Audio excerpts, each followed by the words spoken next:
આજે આપણે આ દેશી ગાડાની વાત કરવી છે કે જે નટુભાઈ અહીં એક પ્રદર્શનમાં લાવ્યા છે, લોકો જોવે જાણે. તો આ દેશી ગાડું મૂકવા પાછળનું શું કારણ છે?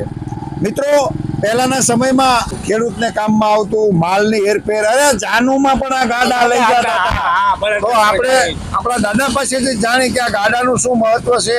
પ્લાસ્ટિક હટાવો, ગાય બચાવો. તો જીવદયાનું કામ કરતા જે કાનજી દાદા છે એમને જ પૂછી કે તમે આ ગાડા વિશે શું કહેશો? આ દેશની અંદર ગાયો કતરખાને નથી મળતી, એટલી પ્લાસ્ટિક ખાઈને મળે છે.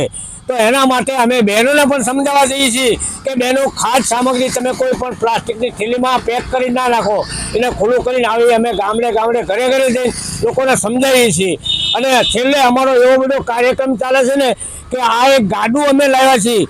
એ ગાડામાં અમે એક વિચાર કરીએ કે આ ગાડાને હાંકનાર ક્યાંય ગયા? બળદ. આજે અત્યારે આ સમયમાં જેટલી ગાયોનું મહત્વ છે તો એના વાસળા વાસળીઓ ખરી, પણ વાસળા ક્યાંય ગયા? બળદ ક્યાંય ગયા? એ મોટો પ્રશ્ન છે. એક જાતનું તો પાપ જ છે કે બળદ દેખાતા નથી.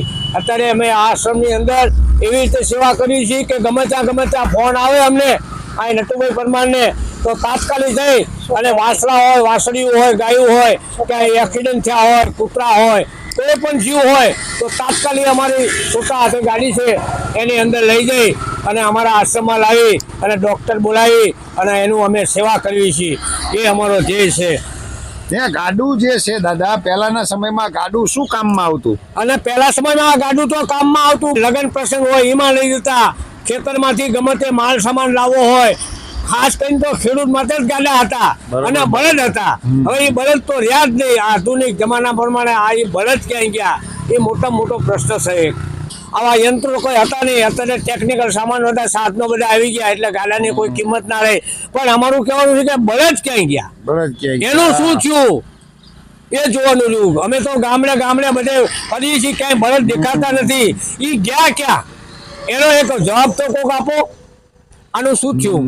આપણે આ જે ગાડું અહીં જે મૂકેલું છે તો એ પ્રદર્શનમાં મૂકેલું છે. રોડ ઉપરથી તમે જોઈ શકો છો કે આ ગાડું તમને નજરે પહેલા ચડે છે.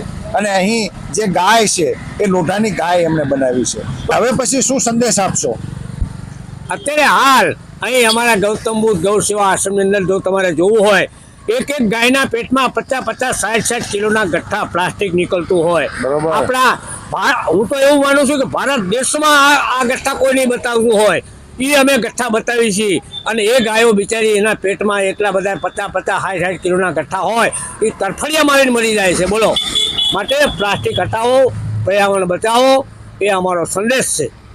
કપડાની થેલી બનાવી અને એ થેલીનો ઉપયોગ કરવો જોઈએ. તો દાદાનું કહેવાનું એવું છે કે ભારતભરમાં જ નહીં પણ દુનિયાભરમાં જે અહીં છત્રપતિ સાહુજી મહારાજ બૌદ્ધ વિહાર, સમ્રાટ અશોક ગૌશાળા અને ગૌતમ બુદ્ધ ગૌ સેવા આશ્રમમાં આ જે પ્રદર્શન કરેલું છે એનું ઇન્ટરનેશનલ લેવલે તથા રાષ્ટ્રીય લેવલે પણ નોંધ લેવાયેલી છે કે પ્લાસ્ટિક ખાવાથી ગાયોના મોત થાય છે. ગાયના પેટમાં 50 થી 60 કિલોનો જથ્થો ભેગો થાય છે અને પરિણામે એ ગાયોના મોત થાય છે. અહીં કાનજી દાદા એ વાત કરવા માંગે છે કે કતલખાને જેટલી ગાયો નથી મળતી એટલી ગાયોના મોત તો આ રોડ ઉપર થાય છે અને પ્લાસ્ટિક ખાવાથી એમ મોત થાય છે. તો બહુ મોટી વાત કરી એમણે. તો દાદા, આમ તમે કેટલી જગ્યાએ ગુજરાતમાં ફર્યા? અમે ગુજરાતની અંદર તો તમે જુઓ તો કાઠિયાવાડમાં, ગુજરાતમાં બધી ઘણી જગ્યાએ ફર્યા. પણ જ્યાં અમે જોયું ને ત્યાં પ્લાસ્ટિકના ઢગલા અને આવી રીતે હોય છે.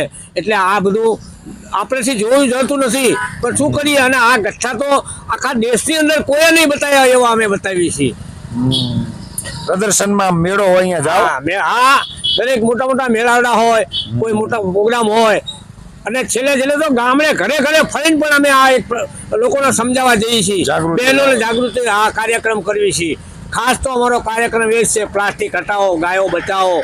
કારણ કે ગાયોના અમે આગળ હું બોલી જો એ રીતે કે લોકો એમ માને કે કતલખાને નથી મળતી એટલી ગાયો પ્લાસ્ટિક. કારણ કે અત્યારે શું છે, મોટી કંપનીઓને બધું સીમમાં જે ખેતરમાં ચારાનું હતું એ બધું આપી દીધું.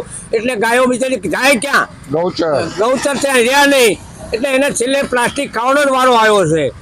ગૌચરની જમીન બધી હડપ કરી લીધી, દબાણમાં વહી ગઈ. દબાણમાં ક્યાંય ખાવાનું ના રહ્યું. પાણીના તલાવડા હતા એ ક્યાંય ના રહ્યા. તલાવડા નો રહ્યા. તો હવે એના માટે આપણે જાગૃત થવાની જરૂર છે. અને આ મારો સંદેશ છે. દરેકે ભાઈઓ બહેનોને મારી નમ્ર વિનંતી છે, જાગૃત થાઓ.